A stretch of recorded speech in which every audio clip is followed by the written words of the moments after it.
Introduce each other again. Sup, yeah. Hello, Thank you people. so much. We shake hands like we haven't been talking for the last 30 minutes. Okay. It's a weird like talk show habit. I know, right? Like you have to like shake the host hand, otherwise they're like, oh, there's some tension. Yeah, like And then you got to break it. they've But been you told fighting. us backstage you're a hugger. I was waiting for a hug, but I never got one, so. I hugged you? Yeah. Wow, you're out here lying already. Oh my God. Okay, no, let's all start off on a better foot. For those of you that don't know, Effie Epstein is the managing partner at Sound Ventures. She was at Clear before iHeart, Marcia McClellan. Hopefully you know who this guy is.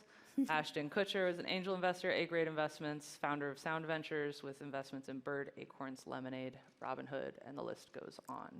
Very excited to have you guys here. I'm going to start with you, Effie. I Okay, think great. all of us are really familiar with Ashton, the entertainer. And in the community here in Silicon Valley, definitely he's made his presence known. There are a lot of people who do know what he's all about, but I think there are a lot of people who have no idea what Ashton the investor is like. Yeah. How would you describe Ashton in a pitch meeting? Definitely our secret weapon, and not for the reason that I think most people would think. I can speak to my own experience when I first met both Ashton and Guy. I was floored by how scary smart they were.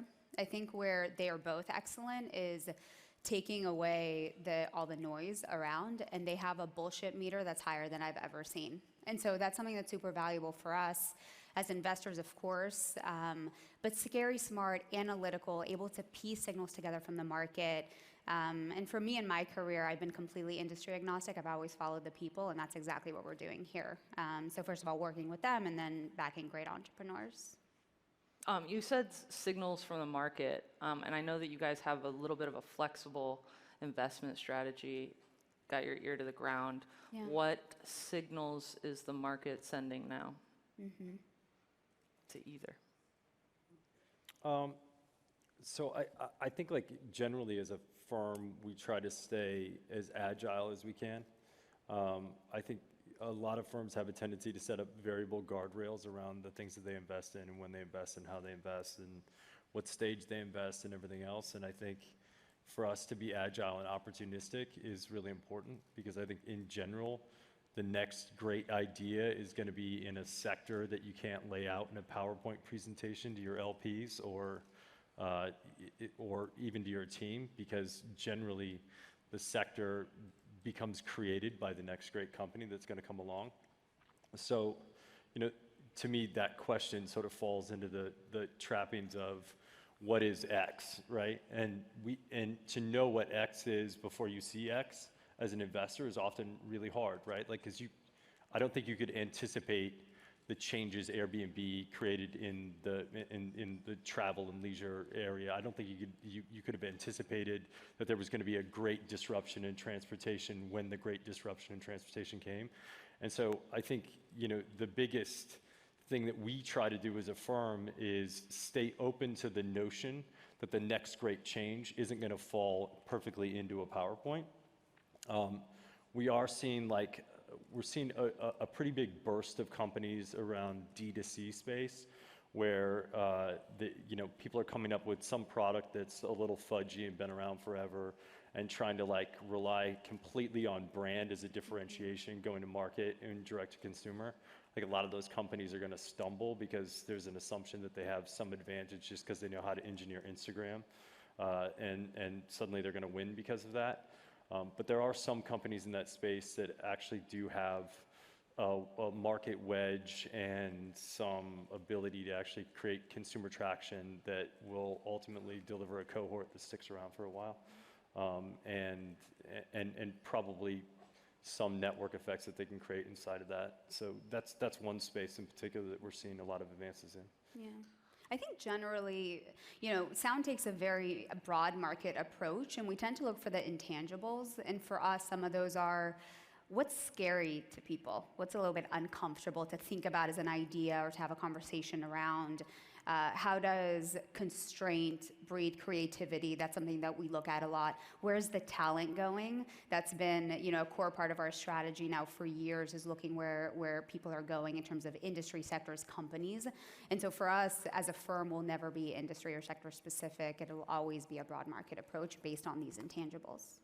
Well, and like on the one hand, you can't anticipate certain things, but then your job is also to anticipate certain things. Or see a good thing when it comes along. Yeah. Identify quickly. The truth is, like, if you really, if you're in it for the money, you're going to go build something. And if you know what the next turn is, you'll go build it, and you'll make a lot more money than you will just investing in it, right? Because you're the founder, and you'll have stake in it and everything else. So if I knew what the next thing is, I'd go build it tomorrow, right? But our job as investors isn't to necessarily know what the next big thing is to be able to identify it when you see it. And, so much of that comes down to, like, who's the person building it? What is their strategic advantage? What do they know that nobody else in the world knows? What do they have, what understanding do they have that's deep in it?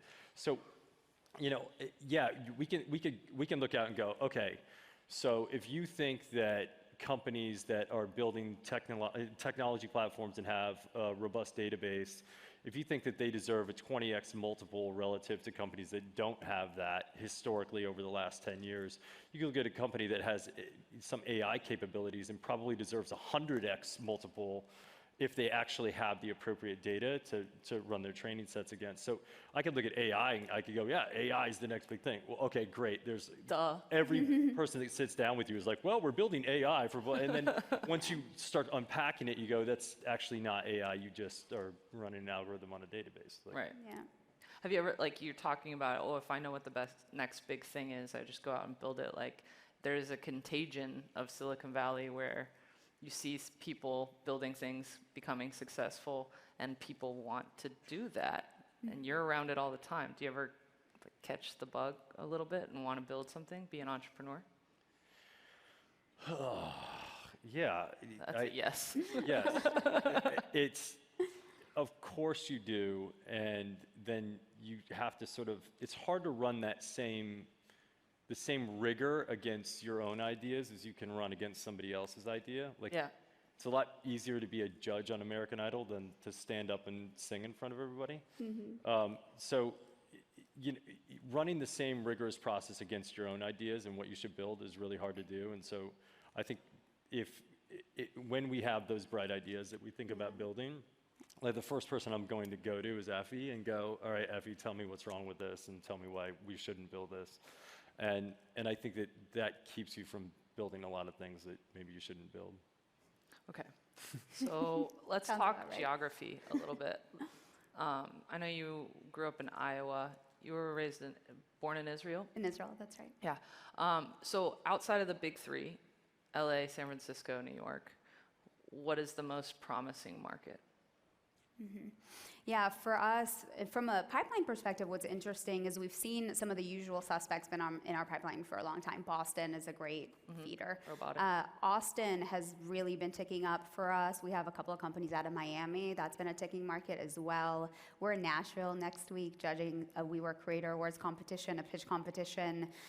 So those are few of the cities that have emerged. Seattle has always been in the background. I'm kind of surprised that we haven't seen more out of Seattle, but I would say Denver, Austin, and shockingly Miami have been climbing up the ranks. Yeah, I was in Denver last week looking at an extraordinary company there. I think the cool thing that's really happening is the democratization of a lot of just baseline software tools is actually allowing companies to actually start to spurt up in other places. We actually ran a market analysis on company culture, and what we did was we thought, most likely the next greatest companies in the world are going to be the companies where the most talented people want to work at. Like, even if you don't necessarily understand what the business looks like today, if this is a company that's attracting the most talented people around the world, they're going to figure it out. They're probably going to figure it out, right? And so we started running, we were pulling a bunch of different data sources to figure out where talent wanted to go, like what companies they wanted to work at. And there were two things that were super interesting that came up. There were a lot of companies that weren't here or New York, which was great for us because we started to see companies in other markets. There were a ton of female-founded companies, which I thought was outstanding and really exciting. And one of the biggest things relative to those companies being in different markets was they could attract talent at similar to lower prices because the cost of living was lower. And so suddenly people could have better lives working at companies, working on hard problems to solve, to make the world a better place, but actually have a life while they were doing that. How long do you think it'll take for people to realize that LA is a better market than San Francisco? They're already realizing it, I think. I don't know. Is it a better market? I don't know. Depends how you define better. Yeah, I mean, yeah. Is it Better. Listen, I think for us, what we've seen is, in the last 3 years, venture capital going into LA has more than doubled. Number of companies that have been funded has doubled. Number of exits has stayed the same, which is interesting. But I think for the first time, talent in LA, and specifically technical talent, has more options. And so the market as a whole is able to retain that talent in LA. In the past, we've had capital and we've had great lifestyle and cost of living associated with that, but we haven't been able to retain the talent. And I think that's the biggest piece of the evolution I've seen is when companies are actually relocating entire engineering teams from up north to LA, that's a signal. Yeah, I think the market in 2013, there was $1 billion of venture that went into companies. Last year, there was $7 billion that went in Los Angeles, but like Effie said, there were 68 exits in 2015, 63 and 16, and like 68 and 18. So, it'll probably take a while for the market to mature, and it'll take a while. I think one of the biggest trends that has to change is historically it's been tech companies acquiring tech companies, and tech companies actually realizing and understanding the value of tech companies when they acquire them, so they actually pay a market premium relative to it. And so getting media companies to actually do that again, there was a moment when MySpace got acquired and everyone went, oh, okay, everybody's getting in the game, and then that didn't go very well, and I think that there's been a lot of apprehension around that and actually paying those prices relative to exits. But I think as that continues to happen, the ecosystem will only get stronger and there will be more talent in the area, and it'll continue to build. There's a little bit of a void of sort of hubs for people to really get together and stress test ideas. So one of the questions I wanted to ask you guys was around, Effie, I was reading an article where you said that female founders tend to be more conservative and undersell their valuation, whereas men come in and they could have the same exact pitch, and instead of being worth $2 billion, it's worth $20 billion, which is great. Who's right? Like, when you're hearing these pitches, what is more attractive to you? Someone who's more conservative and actually feels a little bit more humble about their reach, or someone who is coming in and saying, I'm going to take over the world? Right. I think that this really goes to the ethos of the investor. I mean, for us, any day we'd rather see a company exceed their projections and budget than miss. And it's a trend that we follow very closely with our companies. There is definitely a balance between confidence and cockiness in pitching. I think it's something real that we see, and not to provide blanket statements, but as a whole, absolutely, I see women being more conservative in their pitches than we do with male founders. The music to my ears, whether someone is presenting me a $2 billion TAM or $20 billion TAM, is the words, I'm not sure, I need to test. For me, I'm always looking for those signals in an entrepreneur to say, I want to learn, I want to iterate, and I want to listen to smart people around me. I'm very clear on my vision and where I want to take this company. But those are the signals that we look for more than a TAM. I mean, you can slap any number on that page. It doesn't mean anything, is the reality. We need to believe first and foremost in that person sitting in front of us. And so that's what you're selling. You're selling yourself, you're selling your team and your vision. So those are the things that we tend to focus on the most. Well, and another thing that I heard was that you guys are really interested in storytelling. Ashton, you in particular. So you have to be a good storyteller. You are a communicator by trade. Do you feel like you're ever missing out? Because not everyone is a great storyteller. Doesn't mean that doesn't mean they don't have a great business. So, I think one of the critical tests that I try to run when I'm sitting across from a founder is, can you sell me your idea, right? Like, because if you can't sell me, how are you going to sell your first hire, your second hire, your third hire? How are you going to actually create the capacity for the rest of your team to sell those next hires? Like, especially early stage companies, generally the CEO of the company has to hire the first, call it 40 people, and they should hire the first 40, 50 people. And if you're competing for the best talent in the world, and you can't sell your idea to the best talent in the world, how are you going to actually get all A players around you to actually turn this into an explosive company? Right. So I look at it as a giant, if they can't sell me, if at the end of the conversation, I'm not thinking, man, should I leave Los Angeles and go work for this company? Like, what they're doing is genuinely impactful for the world. It's going to make life better for human beings. And I want to work with that person every day, like, because once I invest in the company, I'm going to work for them every day for the next 10 years, likely.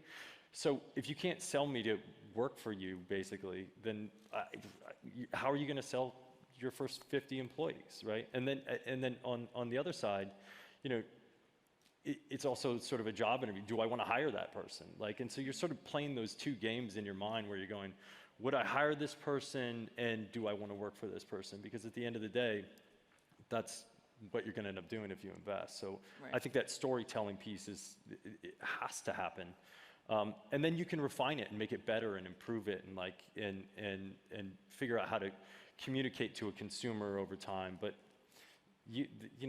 early stage companies, that person has to be able to do all of those things. Yeah. I mean, Effie, I know that you coached a lot of the companies personally during the Perfect Pitch in Austin. Like, what tips do you have for, there's so many, raise your hand if you are a founder, entrepreneur. So everyone. Yeah. What's your advice? Yes, absolutely. I think the key is being very clear and succinct on your vision. Your goal in an investor meeting, especially a preliminary one, is to pique their interest. So why are you building the thing that you're building? How do you prove that you are the right person to build that? And being clear on your vision. And the reason being is, when I listen to someone's vision, I'm not just looking at the market opportunity behind it. I'm saying, okay, are they going to be able to get their entire workforce and team behind that vision? Are they going to be able to get customers and clients behind that vision? So to me, that's something really critical. And I can share with this audience the 3 things that we look for in founders, regardless of the industry or business that you're building, is grit, self-awareness, and followership. I would say we're very fortunate to see great entrepreneurs every day. We find that there's nuance between the good entrepreneurs and the exceptional ones. Most entrepreneurs who come into our doors have grit, right? They have the perseverance to go kind of run through doors. I would say less have self-awareness. If you can show an investor that you recognize where some of your blind spots are, that's critical, because to me it shows you'll know how to fill those gaps in your organization.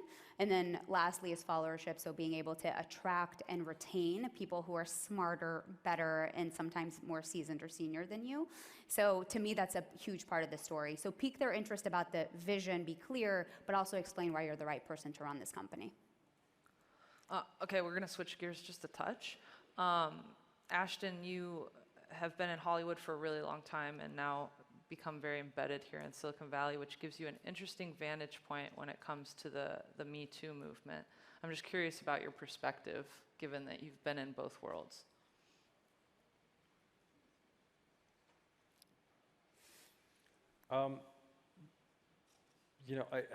I think it's, you know what, so the best advice that I got relative to this entire thing came from my wife, and she said, men have had hundreds of years to solve this problem and to talk about this and figure it out, and it's probably the best thing at this point for men to just shut up and listen for a little bit. So I actually think that anything I say is ultimately a hollow action, and that the only thing that it is for me to do is to actually do, and that anything else in between is bullshit. So hire more women,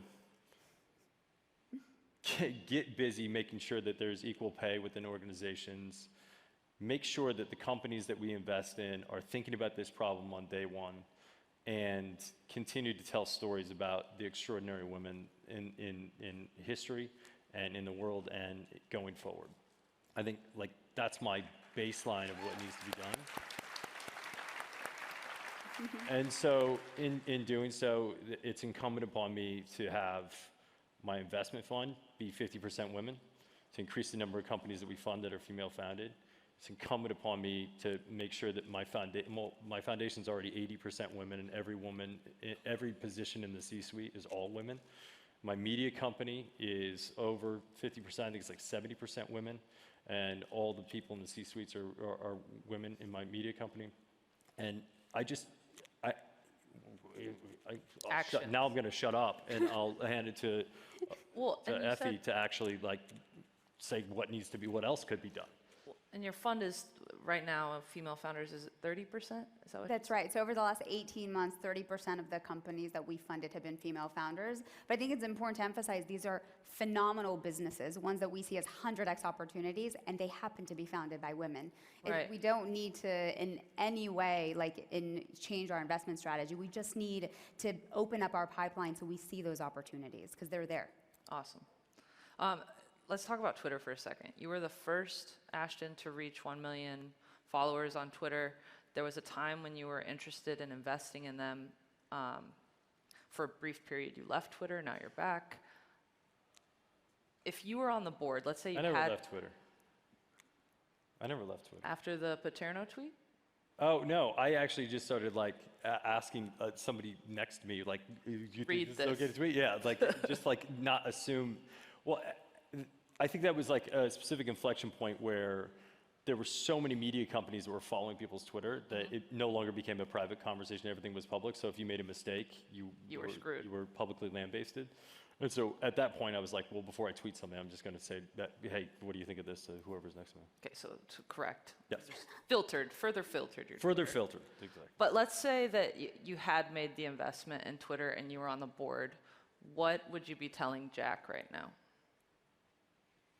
Oh, that's a great question. Thank you. They paid me. What would I tell Jack? I emailed him 5 months ago, and I was like, I just said, I'd love to be able to actually segment my audience, and I don't think that everybody that is following me on Twitter wants to hear about what companies I'm interested in investing in or have invested in. I don't think everybody that follows me on Twitter wants to know about The Ranch on Netflix. If you haven't seen it, it's a great show. I don't think that everybody wants to hear what my political views are. I don't think that everybody, I was like, wouldn't it be a better experience if you could actually segment your audience towards interest base that would then filter your feed, and you could actually self-filter your feed as you post it. So eliminate the presumption that everybody wants to hear what you have to say about everything, because I just don't think that's the case. So that would be my advice. Okay, perfect. I hope he takes it. I like that idea. I've not actually heard that. Another one I have is around a portfolio company that you're actually invested in, not hypothetically. Bird. Okay, one person took a scooter here. As an investor in Uber, you were there for all of the kind of regulatory hurdles and watched that unfold, and they very much had a ask for forgiveness, not permission approach. Bird has done a similar thing, but the environment is different in that it was really Uber versus the government, and in this case, Bird is not only dealing with the government, but also the public and the citizens have strong feelings. So are they playing it right? Yeah, I think they're playing it exactly right. So fundamentally, what's the Uber thing was very frustrating the whole way through as well. The Airbnb thing, regulatory-wise, has been incredibly frustrating the whole way through. Bird, to me, this is like the simplest one of them all, in so much as nobody wakes up in the morning, opens their front door, and looks outside and goes, God, look at how many cars there are parked everywhere. Yeah. They're fucking parked everywhere. There are cars parked everywhere. It's ridiculous. And they're clogging up the roads. They're making it impossible to get anywhere you want to go.